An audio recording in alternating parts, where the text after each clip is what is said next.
Mic check, mic check. Is this thing on? Ah. Ah. I said it would be here, and it's here. First things first. Like, subscribe, share, click that notification bell. Anywho, thank you for tuning in. Hosted by Ty June, Save Me From Myself podcast.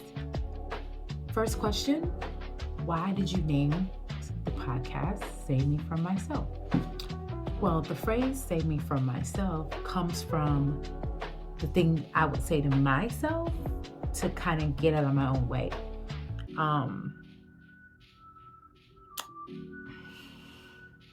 I was off social media for like two and a half years. And people are always like, how'd you do it? I could never do it. You can pay me enough money to do that, yada, yada, yada. Well, I did it. Being on social media was so painful. It like literally hurt to be on there. I guess the main reason would be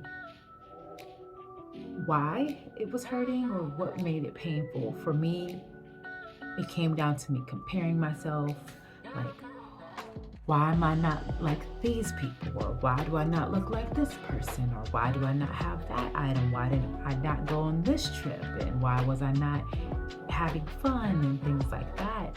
And that isn't good. That is very toxic. They say social media is worse for people that identify as a woman because it just seems to be a lot worse for how society, media, magazines perceive us. And so, yeah, I took a lot of reflection from that. My last post was most likely February 23rd, if I'm not mistaken, of 2021. So a full 2.5 years of no social media. My last post happened to be about mental health, and it was World Health Day, and I made a little short video, and it's just to show that you're not alone and that it's okay to not be okay.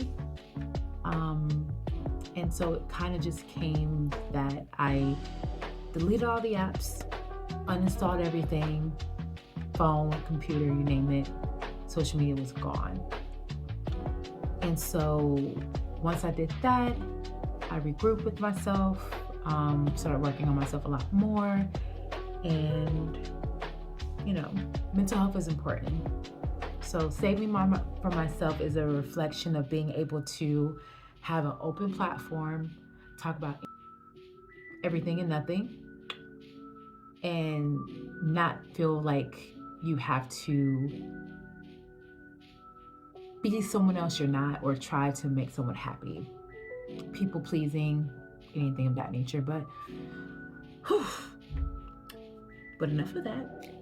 I'm back, and I can't wait to show you what I got going on and to be able to update you on everything that is happening.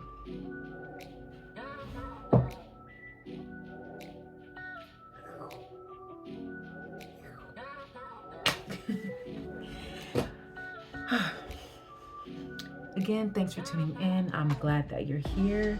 I just got back from vacation, and as soon as I get back, it's raining every single day.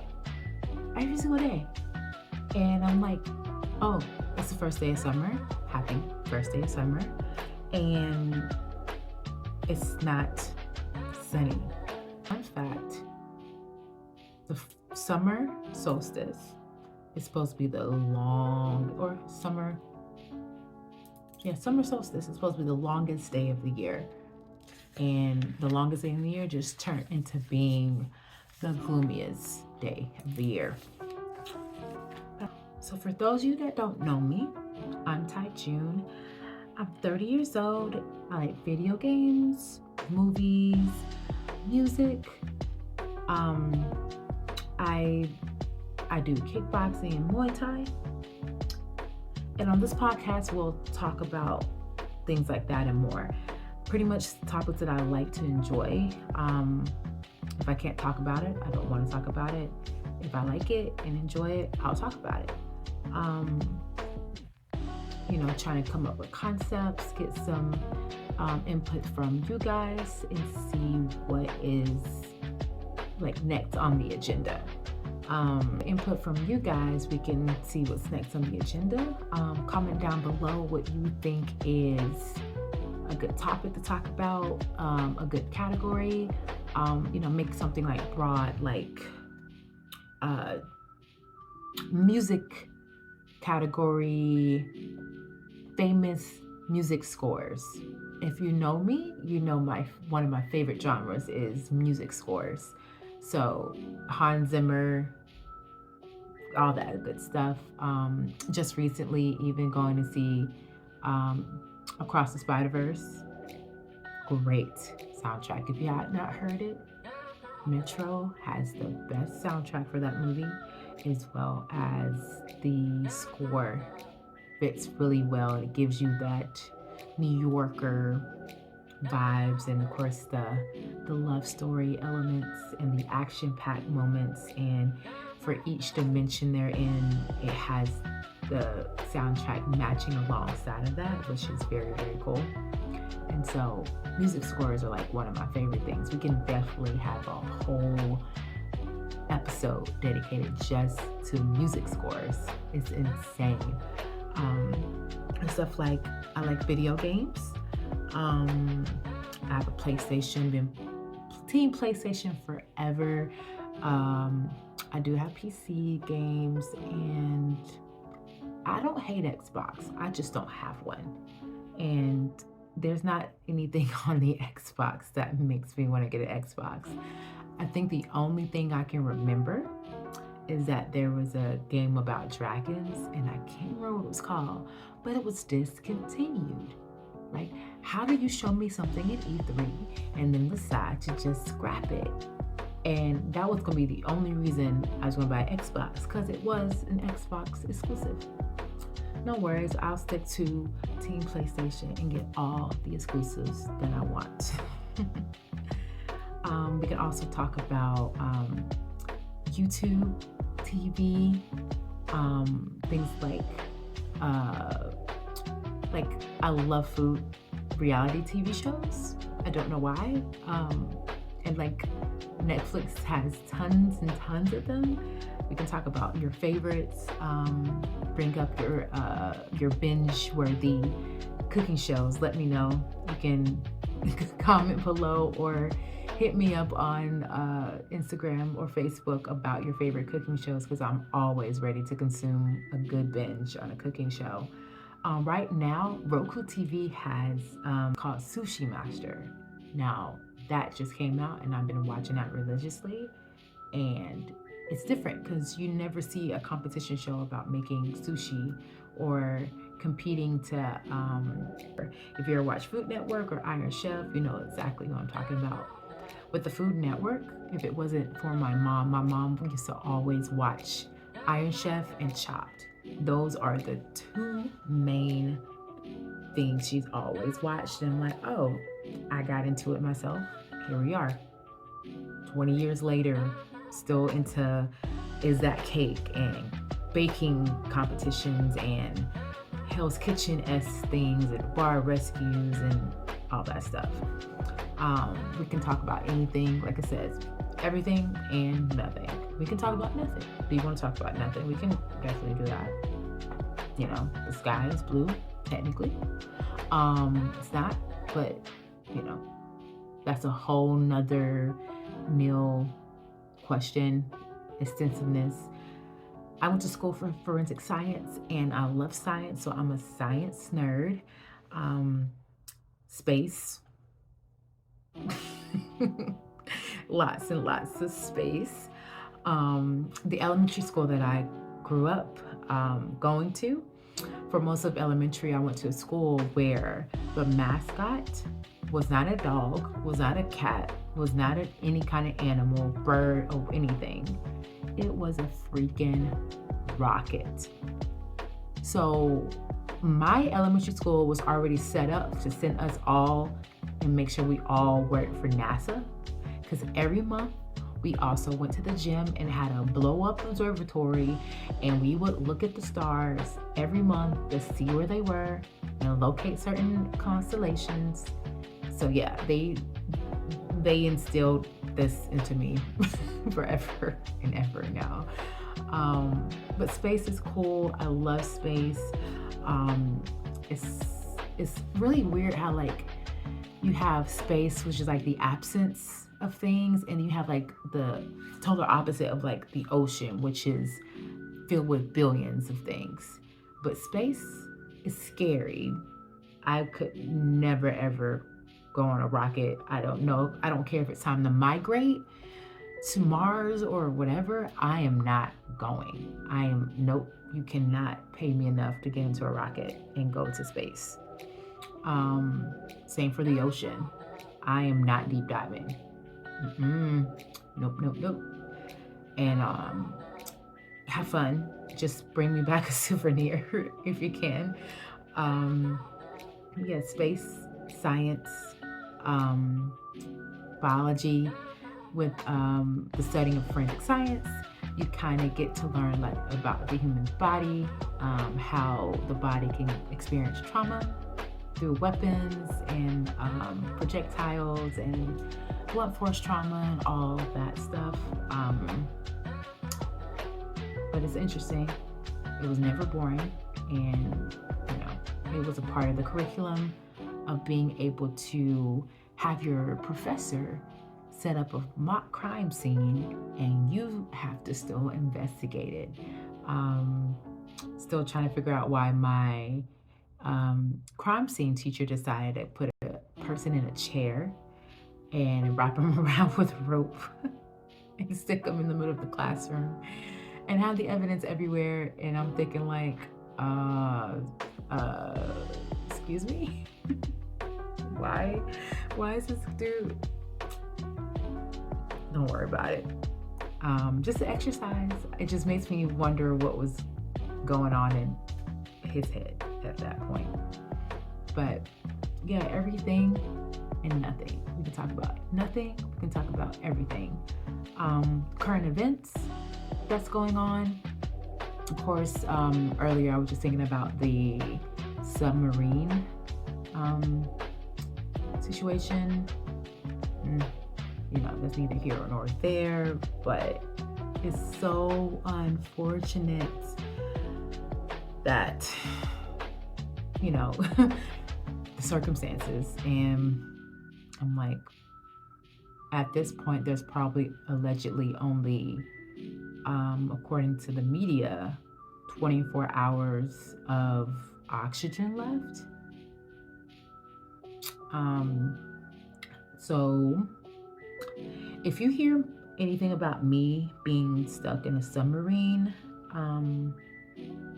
just pray for me. Tell all my people that I love them. And yeah, but it's so sad. It's so sad. I wouldn't know what to do in those last moments. I will probably record a video or something to be discovered later, maybe. Most phones are waterproof now, so it should be able to make it back to the surface before anything happens to it, or immediately go live. I don't know. Nah, that'd be weird. Nah, I wouldn't go live. That'd be really weird. But maybe a video, like a love you and a thank you video. And speaking of thank yous, I want to thank some people for giving me encouragement and like almost like that it's okay to do something like this and expect a lot out of it. Christian, the only Christian that I know, the thought that podcasts were impossible to do, but then I seen that he did it, and I'm like, it's not as terrifying or as impossible as I originally thought. So thanks to Christian. I want to thank the Ford cast production team of Former Empire Productions, to where the skills and knowledge and information that was gained through the experience of working with them, and always still learning something new, can progress and, kind of garner the information that I can use for the rest of my life. And hence the the reel that I posted the other day with my horror elements of freaking out in the closet and not knowing what's happening, protecting, save me from me, save me from myself, and still having those horror elements and things like that. So the indie scene was really great to be a part of, and getting that chance to try horror out for the first time, and the scope of those genres and everything like that, and being a part of another leadership of Black people and like-minded people. And so it was really great, and I appreciate them, from Empire, for all that guidance. Jarrell, I only know one Jarrell, and yes, I'm talking to you. Jarrell was one of the first people I met when I moved to this town, and we've been friends ever since. And it's like, we know each other so well, and so down to earth, so amazing. And yes, ladies, he's single. He's probably gonna hate me for saying that. But yeah, awesome persons. Give a shout out to Kimberly. Only Kimberly that I know, I think. Yeah. The only one that I know. First getting moved out here, rooming with her, and becoming TP. And so that was always an interesting adventure. And we're a big fan of donuts. I love donuts. My kryptonite is donuts. If you tie me to a chair and bring me some amazing donuts, I will tell you anything. So don't hold me to that though, okay? So, that's just everywhere I go, I'm gonna try a donut. Local, outsource, whatever, I'm gonna try the donuts. And just friends and family in general. There's a lot of stuff I do creatively and what have you, and so it's kind of one of those things where having a support system is always nice. I don't know if I guess I do know. I grew up very talented. Well, the talent didn't go anywhere. Did talent shows. I did drama. I did dancing. I did singing. I did choir. I did stage work. I played the piano, part of orchestra, and things like that. So being creative is in my blood. And so it's kind of hard to not fall into that on a daily basis. Like could be just daydreaming and listening to a song, and I'm creating dances to it and choreography to it, and visual direction and stage props, you name it. I'm making a whole music video in my head. I'm sure there's people like that in real life. Let me know in the comments, because I'm sure I'm not the only one that listens to a song and then expect to have a whole production completed by the time the song is over. That's me. Right now referring back to the Spider-Verse Metro Booming soundtrack.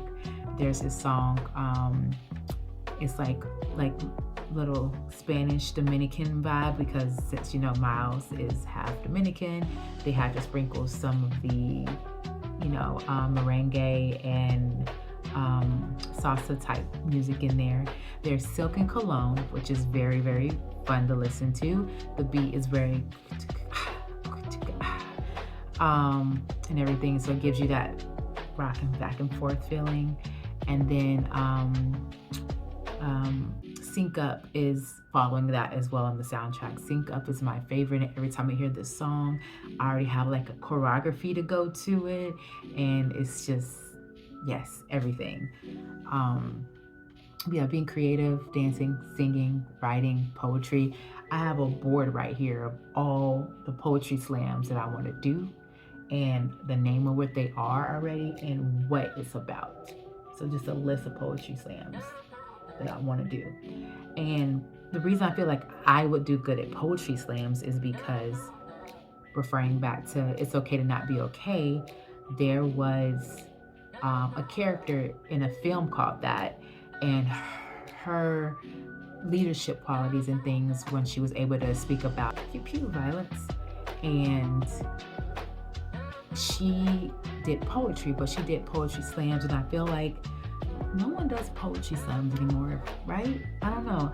I remember I used to follow something on YouTube where there was poetry slam competitions, and there was like people traveling all the time, and those were so interesting. You had people talking about what they like, and the conjuring up these poetry slams on their favorite things, everything from Dragon Ball Z to their favorite cars.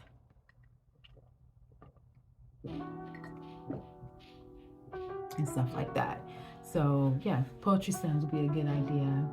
There's a lot of stuff I've wanted to always get off my chest in poetry, especially when I do poetry or if I write. It gives me the option to pretty much get closure in that topic, because I think one of the first things I did for that is like when Michael Jackson passed away, I wrote a poem. I think I still have it to this day from college. It's been folded up 100 times and folded in half. So I'm trying to prevent the ink from like fading.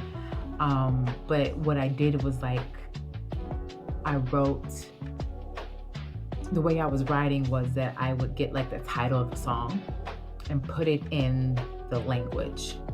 And so it was kind of like everything I could think of as far as the title of a song, and I would insert it into my words. If I do find that, I would definitely probably read that out. I have a lot of stuff from like college that I have written down like that, just kind of like to get an insight.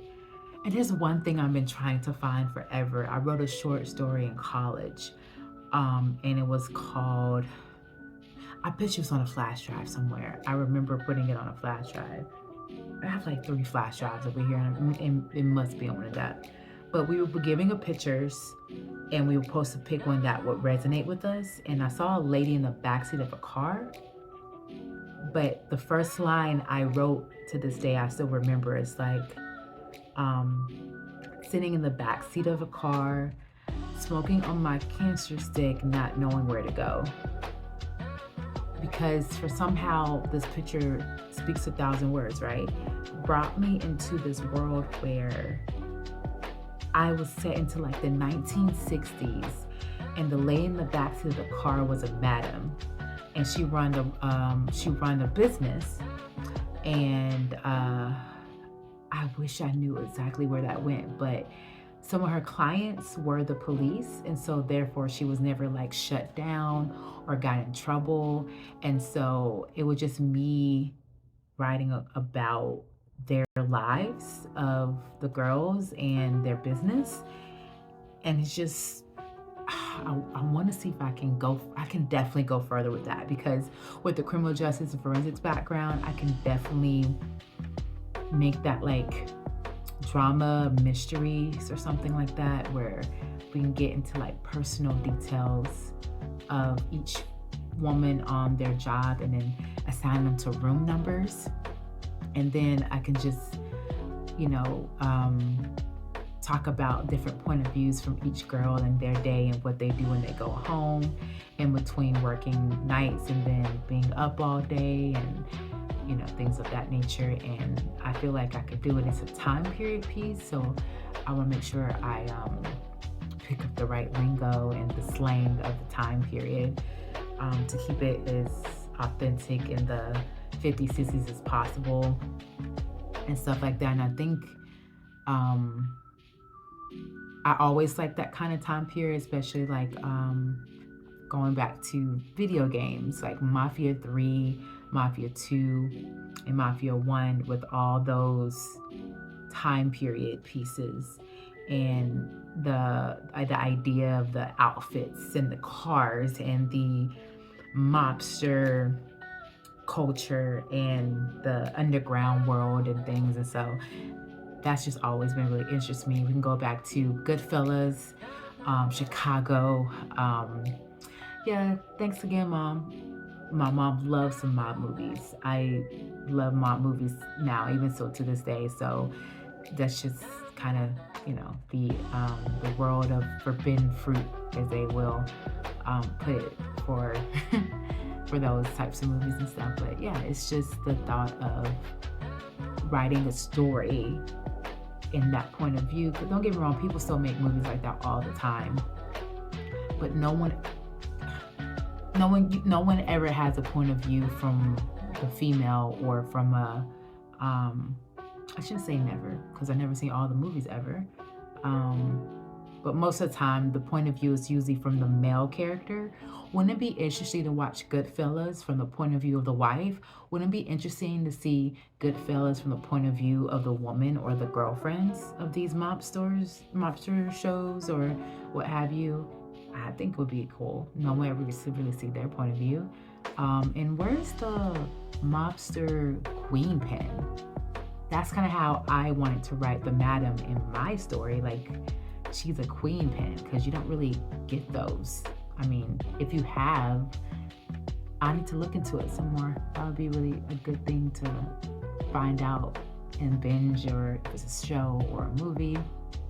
I'll get back to you on that, because that sounds like a great idea. Put a note on the board, add note to that. But of course, again, if you got any topics, movies, stories, anything like that, just comment down below and we can definitely get into it a lot more in detail. We can dedicate whole episodes to one movie or multiple movies or a genre. I don't mind doing that. We can talk about your experiences. So we can start rolling out that hashtag Save Me From Myself. Is there anything that you've gone through or experienced that, so far as me trying to stay in my own way and trying to not overthink and figure out what my mentality is and my mental health? What is it that you have experienced, or what is something similar to Save Me From Myself to kind of bring you back to reality and try to help you through the day? Is there anything that you have like that? Let me know. If you don't want to drop it down in the comments, I will definitely be okay with you going to my DMs. I'm on Instagram, SMFM Podcast on all platforms. So you can hit me up on Instagram, hit me up on Facebook, Ty June on all platforms as well. I'd be interested to see and hear what you have to say as far as what is it that you do to take back your mentality and your mental health. What are the things you do? Like again, going back to doing kickboxing, Muay Thai, I do that at least 5 times a week. And just helps with stress and just the idea of being able to, punch a bag. And then being able to be around people that also enjoy kickboxing and being around instructors and trainers that enjoy the sport as well. We can definitely talk about combat sports combat sports, if it's referred to like UFC or MMA, or of course right now the Misfit boxing with the promoters and everything with KSI and his teams, or even something as Jake Paul, or even go into wrestling with Logan Paul. We can even talk about the charity events that come here and there with Clash, Creator Clash. Those are always really cool to see as well. But yeah, I can be in there. Some of these female bouts are not up to my standards, but just saying, I'm down for whatever. Let's say like Misfits boxing number 30. I'm calling it now. See me in Misfits number 30, right? I can see it now. Misfits number 30. That's probably like 5 years from now, but I'm already in shape. I've already been doing this since 2017. I don't know. We need some better female bouts on the Misfits cards. Just saying. Call me JJ. But no, on all seriousness, like kickboxing, boxing, Muay Thai just helps with the stress. The stress. And just, it's always fun to be around other people that are also enjoying the fitness aspect of it all, as well as the combat side of it all. And being able to like leave it all in the bag. Just leave it there. Don't come back for it. Leave it all there. And eating good, drinking lots and lots of water. Lots and lots of water.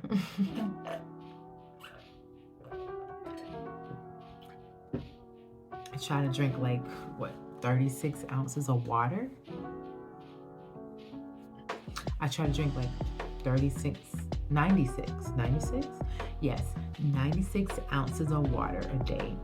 That's a lot. I know. Get 2.5 of your tumblers, your Stanley tumblers, because I believe they're 40 ounces each. Get about 2.5 of those. Not a lot, really, if you think about it, but water is important. Skin, hair, and nails, lack thereof. And vitamins and nutrition. That's where mental health starts for me, because all those things incorporated together does kind of conjure this nice pool of good inside and out. Or even so, with eating well can contribute to healthier moods and dopamine and all that fun stuff. All the good chemicals, good gut health does reflect good mood. It also reflects you getting good sleep, and it all goes around and around and again. And I always try to make sure I have 8 hours of sleep. Well, not today. It's currently probably 12:30 in the morning while I'm recording this. I'm really big on being a night owl, and it's so hard to do this in the morning. I think I'll probably try in the morning. It may be later, but yeah, weekends are going to be a lot easier to start doing these. Eventually these will get down to Sundays, or leave a comment down below, because I pick Sundays because I feel like that's my day where I'm binging most of my YouTube, everything from Corridor Crew to Markiplier,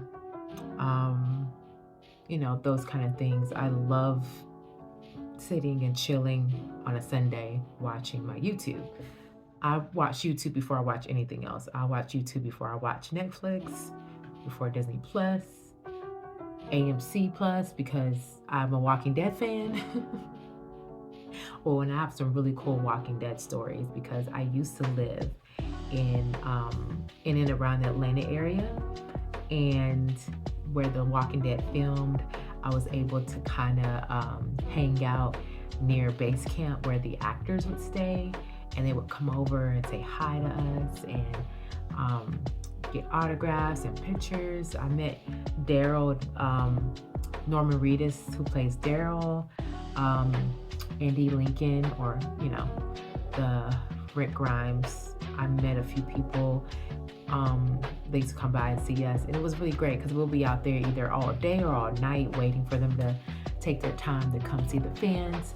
And since it was a small town of Griffin, Georgia, there wasn't that many people. I mean, there was a lot of people, but not enough to be so like intimidating.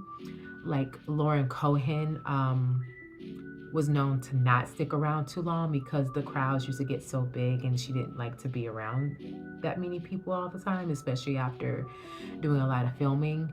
And so it was just kind of like, we also make sure that everyone got into a line. Everyone was cordial of getting in line and taking turns and moving down, like pretty much like at an expo or a meet and greet. And that's why it was so smooth and nice. Steven Yeun, met him a few times actually. And he was in his car once, and I met him on one of the nights. This was like probably like 2-3 in the morning. But it's really crazy in Griffin because they have these signs that do not cut grass because they need the grass to grow to look more apocalyptic. And then they would have the vans full of zombie actors. As I learned over time, there's like alpha, beta, and delta level zombies. So you have like alpha, who are closer to the camera, betas, which are on like the second layer of the frame, and then deltas, which are not really in makeup. They usually are just in a full mask. But if you're in contact with the camera, you're gonna get more full-on makeup and more full-on special effects for the forefront of the camera. And so you'll just see them pull up to set, and just a whole bunch of vans just pull up, and there's just people coming out with the tattered clothes and the dark colored stains and the makeup. And it's like, if someone didn't know The Walking Dead was filming today, I think they would lose it. But a lot of times we kind of could know when they were in town outside of the do not cut grass signs. There would be a company, I can't remember the company name, but they were like the production crew trucks, and it would be like the Lightning something. And if I'm not mistaken, it used to be red with like white font. And then of course the A-listers would ride in the Mercedes vans with the air conditioning. A lot of times if you do see those, like it's like the Sprinter vans, generally they may be a star in there. I don't know if that's true or not, but I always felt that, oh, black Mercedes van, there must be a celebrity in there. Don't know if that's accurate, but that's what I experienced with when the main co-stars and main actors would come to set. They'll be in the big black Mercedes Sprinter vans, and the zombie crew and them would be in like the normal white vans. But yeah, you can kind of just have the signs and the things kind of trigger that, oh, The Walking Dead is coming back to film. And they always kind of filmed around the same time. It would start like summer and go into fall before it got cold, which it doesn't get cold in Georgia, we know, but it's the whole concept of comfortability and the freedom of being able to record during the summer when school's out or summer vacations happening and things like that. And so it was just that time frame. They would start at like maybe late spring into summer and a little bit before fall started, and that's what their shooting schedule would be. And it's so iconic to go through Senoia and Griffin. It's coming from a movie background. It's really nice to see the other side, or like I guess the big TV production side of things, and kind of just being able to gauge like, oh yeah, I get this, I get that, I know why they're doing this, and setting up shots and stuff like that. And they didn't mind us to watch them film, which was pretty interesting. And now sometimes I remember too, if you ever watch some older Walking Dead episodes, like going back to season 3, 4, you can see the water tower in the background that says Griffin on them. And that's like a famous bridge in the middle of Griffin. Because what happened is they have a railroad track that runs through town, which happens to also be the reason Griffin was almost the capital of Georgia. If it wasn't for there being 2 railroad tracks, which is now considered Atlanta or terminus, Griffin would have been the capital. But there was only one railroad track in Griffin, and 2 railroad tracks, what is current day Atlanta. So that's why Atlanta got the capital and not Griffin. So that one railroad track that goes directly through Griffin, the bridge used to not be there. So people will get frustrated trying to get to the other side of town, which was considered the north side of town. And you had to sit and wait for the railroad track. And forever and ever and ever.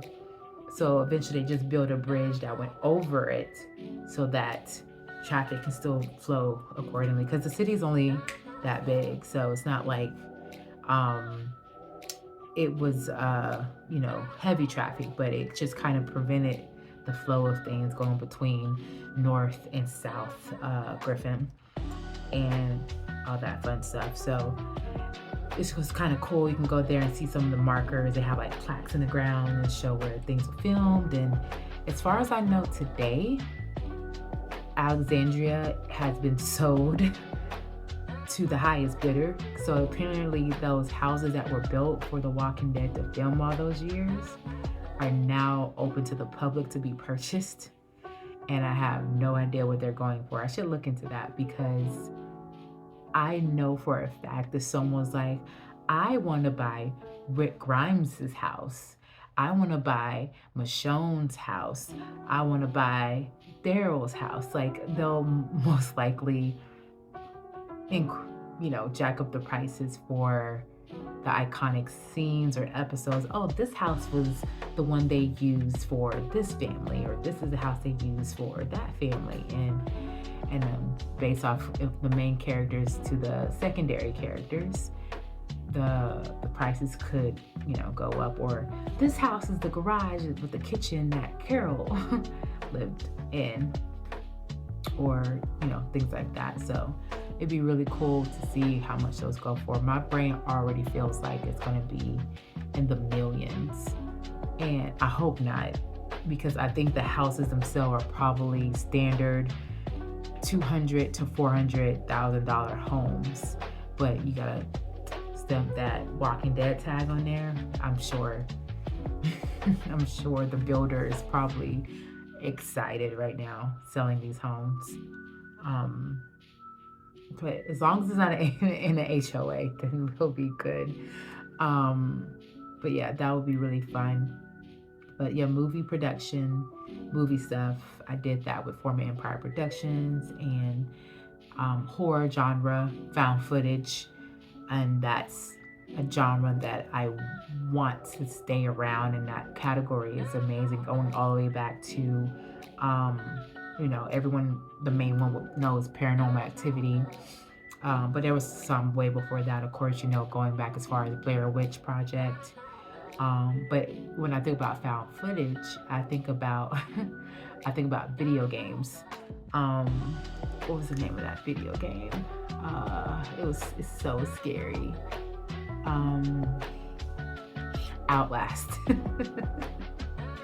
Outlast, I believe there's probably Outlast, and then there's like DLCs from different point of views. There might be an Outlast 2, if I'm not mistaken, with more DLCs or side stories or side quests. Yeah, game is terrifying.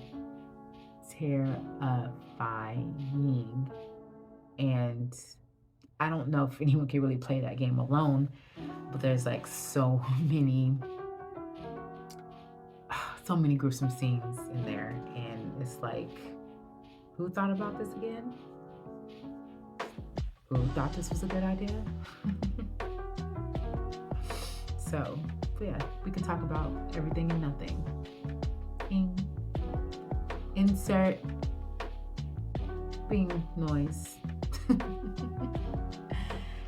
But yeah, I'm gonna, like I said, try to do these, release these every Sunday around the 2-3 p.m. mark. But of course, if there's a day that you feel like is a better day than Sunday, please let me know down below. And yeah, thanks for tuning in to my first episode. This episode is titled Save Me From Myself. And so every time they'll have a new topic, the next things will be save me from video games, save me from music, and so on and so forth. Yeah, pretty much the things that I enjoy, things that I like, and I hope that you also enjoy and like them too. But essentially, this is pretty much the basic rhythm. And when it comes to editing everything myself, I want there to be an opening, intro, and a concluded screen and outro, and an insert and an exit, essentially, and figure out from there. I believe we may have been recording for 49 minutes. Would you look at that? If I'm boring, let me know. If I'm exciting, let me know. Tell your girl. Help your girl out. I do, trust me. I'm not fragile. I do not disassemble easily. But yeah, let me know what you want to look to. Don't forget to like, subscribe, comment, turn on that bell. As they say, if you like, comment, subscribe, and ring that bell, it tells the YouTube algorithm that you want to see more. And I'll be able to give you that. But thanks again to Christian, Former Empire Productions, Kimberly, Jarrell. You guys, I appreciate all the things you've done for me and contributed to any elements of my life. And oh, I know, right? You're smiling at me. I already see it. You're welcome. I love you too. So we can talk about things. Ooh, one of my next topic is I would like to talk about jobs.